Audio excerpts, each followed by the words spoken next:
Amém, irmãos? Pega a Bíblia aí. Abra sua Bíblia lá em Mateus, capítulo 6. Mateus. Eu vou ler 3 versículos aqui. Antes de ler, deixa eu explicar. Aí em Mateus capítulo 6, não leio agora não, deixa para ler quando a gente for ler junto. Mas aí em Mateus capítulo 6 fala de alguns assuntos. E entre eles fala de 3. Que são 3 assuntos dos principais que existe na vida de um cristão. 3 das principais coisas na vida de um cristão, Mateus 6 fala, que é a oferta, a oração e o jejum. E por curiosidade, são 3 das coisas mais negligenciadas no nosso meio. São 3 das coisas que menos são praticadas no meio da igreja. São essas 3 coisas, essas 3 práticas: a oferta, a oração e o jejum. Eu não vou mandar ninguém levantar a mão para não constranger ninguém, mas aqui mesmo, e olha que a gente fala muito sobre esses 3 assuntos, mas aqui mesmo no nosso meio, se eu mandasse levantar a mão, quem não é ofertante fiel, eu tenho certeza que várias pessoas levantariam a mão. Se eu pedisse para levantar a mão aqui no nosso meio, quem não tem uma vida de oração diária, todo dia, várias pessoas levantavam a mão. E se eu perguntasse quem aqui tem um bom tempo que não jejuma, passa de meses sem jejuar, várias pessoas também levantavam a mão, eu tenho certeza. E é porque na nossa igreja a gente costuma falar muito disso. A gente costuma falar muito de oração, de jejum e também de oferta. Amém? Amém. Não é isso? A gente não fala muito disso aqui? De oração, de oferta, de jejum? Mesmo assim, irmãos, isso é muito negligenciado no nosso meio. E por que é tão difícil ter uma vida de oração, ofertar fielmente e também jejuar constantemente? Por que é tão difícil? Aí mesmo em Mateus 6 explica. No versículo 1 até o 4, fala de ofertar. Eu não vou ler todinho, vou ler só o versículo 4. Para que a tua esmola ou oferta seja dada secretamente. Diga secretamente. Então teu pai que te vê em secreto te recompensará. Do versículo 5 até o versículo 15 fala de oração. Mas nós vamos ler só o 6. Quando porém orares, entra no teu quarto, fecha a tua porta, ora ao teu pai em secreto, e o teu pai que te vê em secreto te recompensará. Diga secreto. Irmãos, e do versículo 16 até o 18, fala de jejum. Amém? Vamos ler o 18. Para que não pareças aos homens que jejuam, mas a teu pai, que está em secreto, e teu pai que te vê te recompensará. Diga assim, secreto. Secreto. Secreto. Está aí o motivo por que a gente ora pouco, jejuma pouco e oferta pouco. Porque ninguém aparece. Porque são 3 coisas que a Bíblia manda fazer em secreto. E a gente não quer fazer nada secreto. A gente tem uma tendência de querer fazer as coisas para aparecer, para ser visto. Não é assim? Tem um político que fez reformou toda a rede de esgoto de uma cidade inteira. Não, por quê? Porque é uma coisa escondida, ninguém vê. Agora você já viu o político que asfaltou? Você já viu político que reformou as praças? Que é coisa que se vê. As pessoas, irmãos, a carne, ela quer ser vista, ela quer aparecer. Amém? Amém. E essas coisas aí, ofertar, orar, jejuar, a Bíblia manda fazer em secreto. Então, como é uma coisa que ninguém vê, é difícil fazer, porque só Deus vê e eu quero que as pessoas vejam. Porque se as pessoas não verem, eu não vou ser valorizado, não vou ser elogiado, não vou ser aplaudido. Eu estou pregando para nós, para mim também. Então eu vou falar desses 3 assuntos aqui. Nas próximas 3 ministrações que eu fizer, eu vou falar sobre essas 3 coisas. Hoje eu vou falar sobre oração. Na próxima ministração sobre oferta. Na outra sobre jejum. Que são 3 coisas que tem duas coisas que acontecem, que fala aqui sobre as 3. Primeiro, a Bíblia diz lá sobre oferta. Secretamente te recompensará. Diga assim, existe uma recompensa para quem oferta? Oração, diz assim, o teu pai que te vê em secreto, oração em secreto, te recompensará. Diga, oração tem recompensa.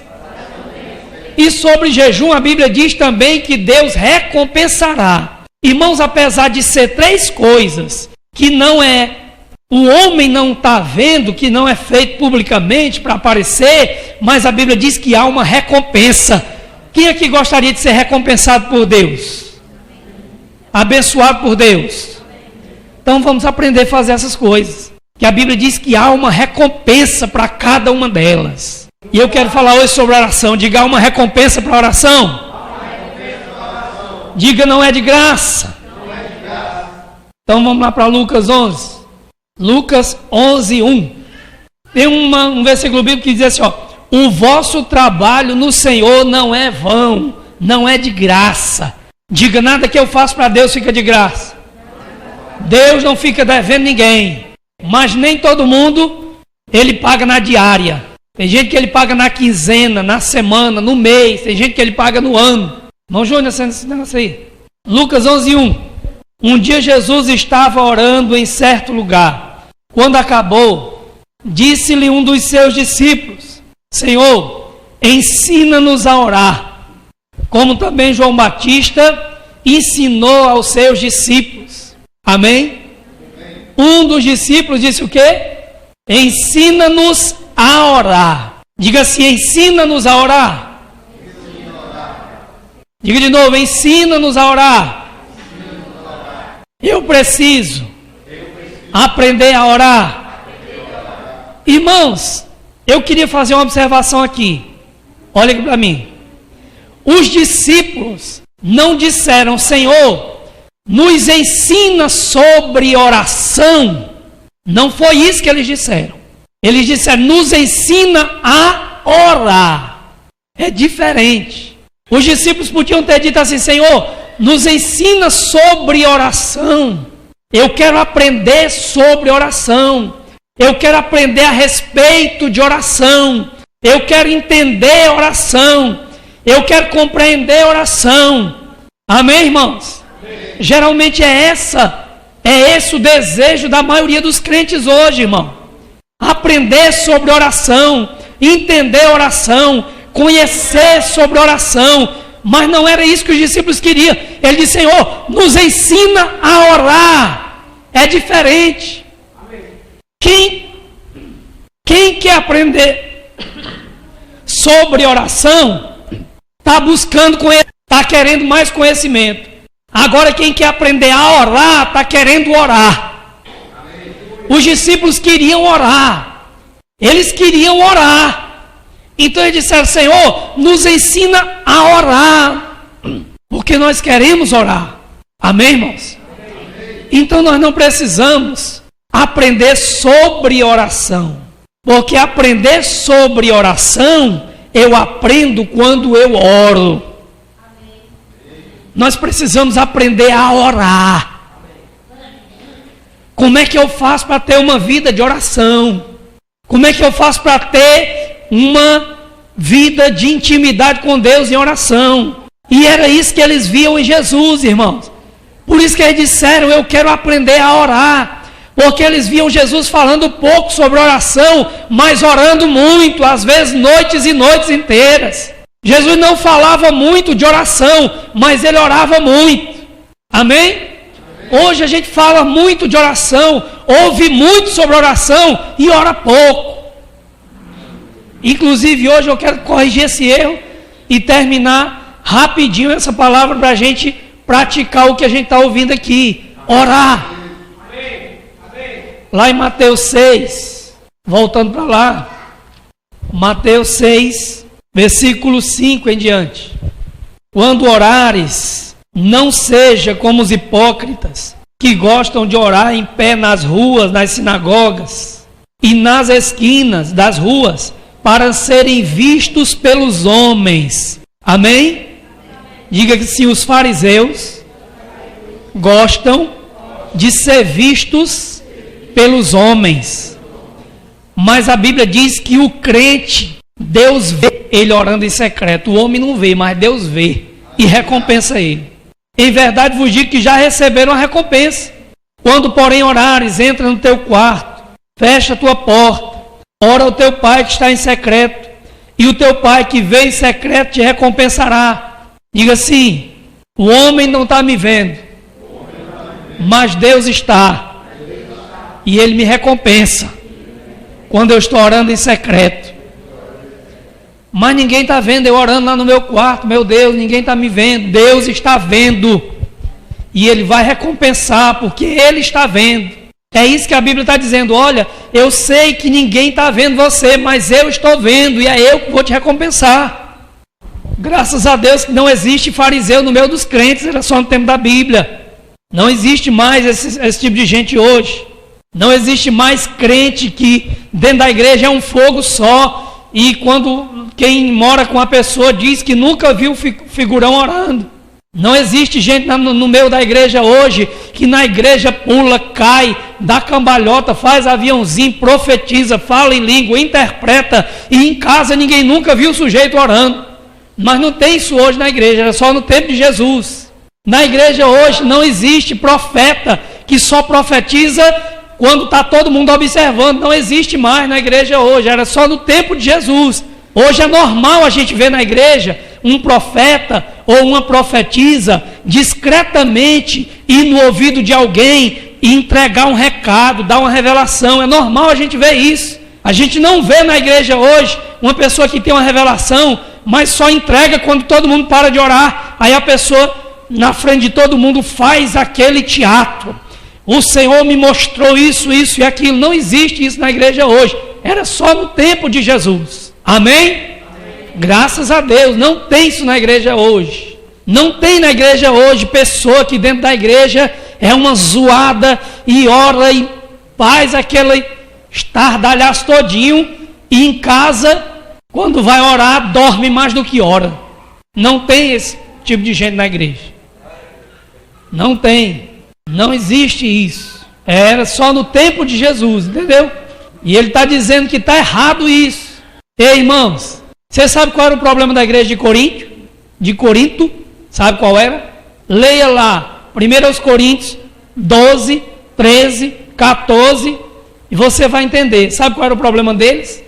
Eles eram fogo demais dentro da igreja. Na igreja todo mundo queria falar em língua, na igreja todo mundo queria profetizar, na igreja todo mundo queria fazer o seu show, mas em casa oravam um pouco. Paulo disse assim: eu oro em língua mais do que vocês. Só que eu oro na minha casa, eu oro 1000 palavras em língua. E aqui na igreja eu falo só 5 palavras. E ainda falo no meu próprio idioma. Eu vou dizer de novo. Paulo disse assim: olha, na minha vida pessoal de oração, eu oro 1000 palavras em língua. Mas aqui na igreja eu falo 5 palavras na própria língua de vocês. Resumindo, ele estava dizendo: ó, na minha vida particular, eu oro em língua mais do que qualquer um aqui. Mas aqui na igreja, eu não preciso estar fazendo show. Como é que é a nossa vida de oração em secreto, irmãos? A minha vida pública de oração é fogo puro. A minha vida de oração é fogo puro. Você não me vê quieto aqui na cadeira, é pulo, é grito, é glória a Deus, é aleluia, é calabaxé, xaramanaia, é fogo, é sapateado, é dança, é unção, cai no chão, pula, voa, corre. Minha vida pública de oração é poderosa, mas como é que é a minha vida secreta de oração? Como é que é a minha vida secreta de oração? Como é que está?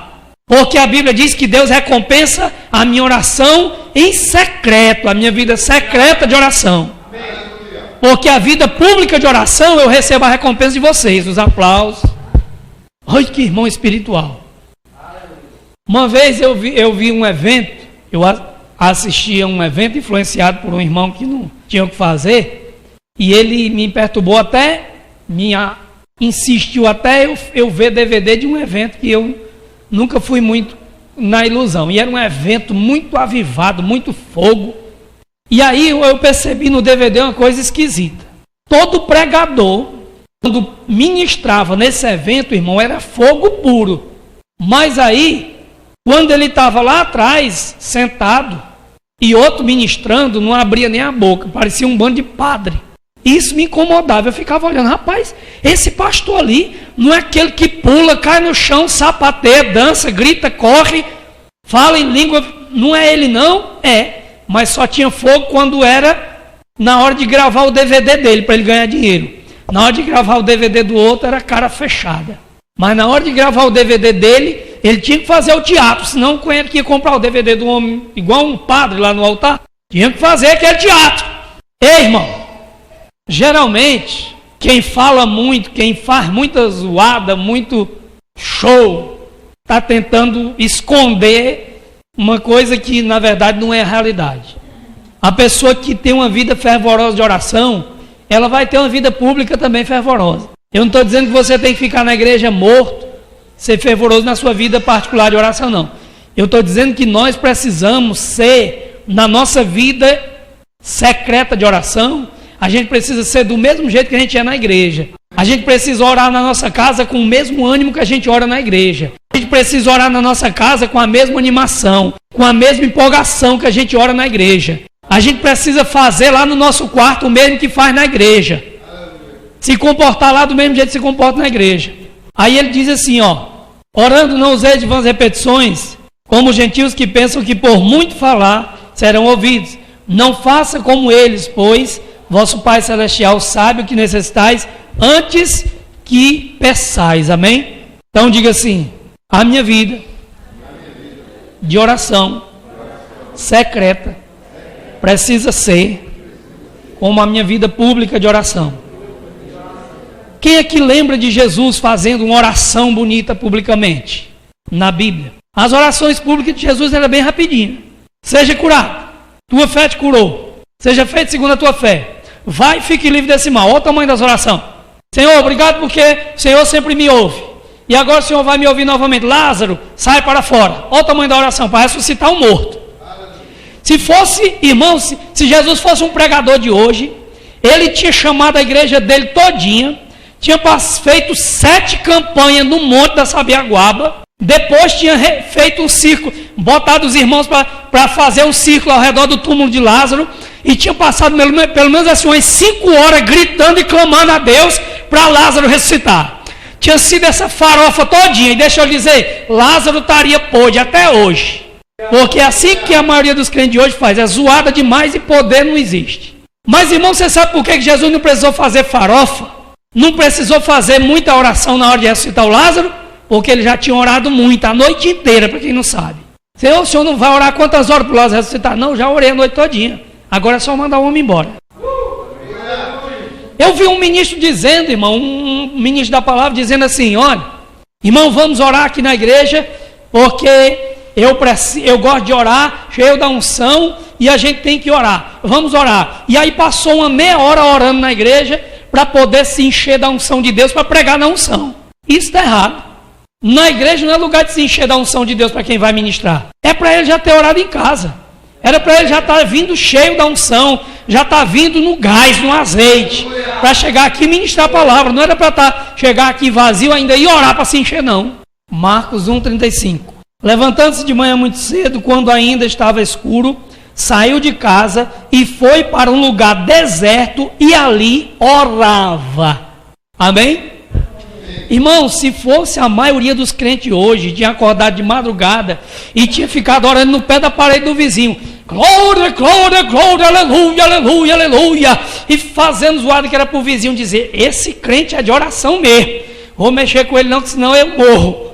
Mas Jesus saiu dali e foi para o deserto, irmão. Para um lugar onde ninguém tinha visto, ninguém soube que Jesus orou naquele dia. Mas a Bíblia diz que quando ele subiu no monte, de noite, ele passava a noite toda orando.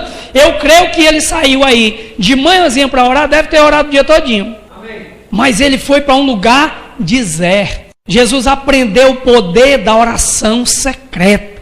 Aquele que te vê em secreto, amém, te recompensará. Diga assim, é na oração secreta que está a recompensa. Lá no capítulo 6, versículo 46 aí de Marcos. Diga de novo, é na oração secreta que está a recompensa. tendo-os despedido, subiu ao monte para orar. Aonde foi que ele foi orar? A multidão estava lá, ele despediu a multidão, Deus abençoe, a paz do Senhor, glória a Deus, aleluia, até mais, os irmãos foram embora, ele foi lá para o monte orar. Se fosse hoje, como era que ele fazia? Ele não, alguém hoje gosta de fazer? Não, vou aproveitar que está a multidão aqui, deixa eu orar aqui para eles verem como eu sou poderoso. Bora todo mundo fechar os olhos. Jesus tinha orado e feito. Olha que Jesus era poderoso em oração.